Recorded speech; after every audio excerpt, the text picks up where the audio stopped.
It's a question for the ages. Are we alone in the universe? Believe it or not, we've actually been asked a lot to find out the answer. And a man who shared his experience with us 3 years ago is now sharing it with the nation. Will Whitson is live in Myrtle Beach to share our own experiences with the supernatural. Will.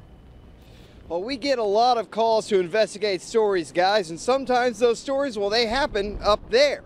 It's almost a cultural phenomenon for odd happenings to be in South Carolina and North Carolina, and when people experience it, they call us to share.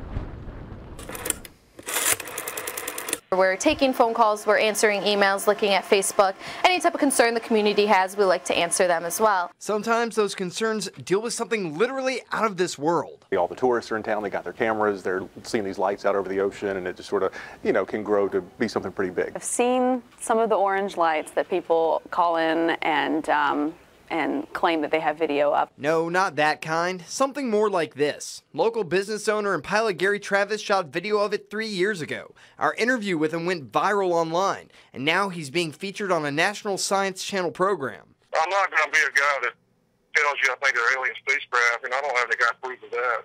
It'd be fun to think something like that might happen. About 5 to 10 feet above the two-story building or home was two bright lights that showed up. Check this out. The National UFO Reporting Center keeps a database of reports in every state. There are almost 1,200 reports in South Carolina, many from right here in the Grand Strand. All of a sudden, the emails we get, the phone calls, the Facebook messages, they all really increase. Even members of our own WNBF News family have had an encounter. And we all kind of got up, followed her out to the street, and saw this bright orange light. UFOs aren't the only weird happenings in the Grand Strand. Some phenomenon have been here for generations. The big one we hear about all the time is the Seneca booms. My theory was maybe somebody's propane tank exploded.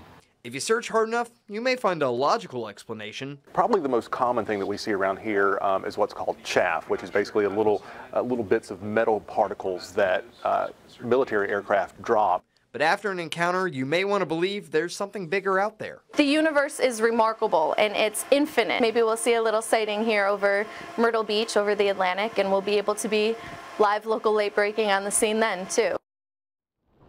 When I asked Travis about his experience on the Science Channel TV show, he said he was happy to share that experience. And he says he thinks there are more people out there that have had these encounters with supernatural phenomenon, and he thinks they should speak up.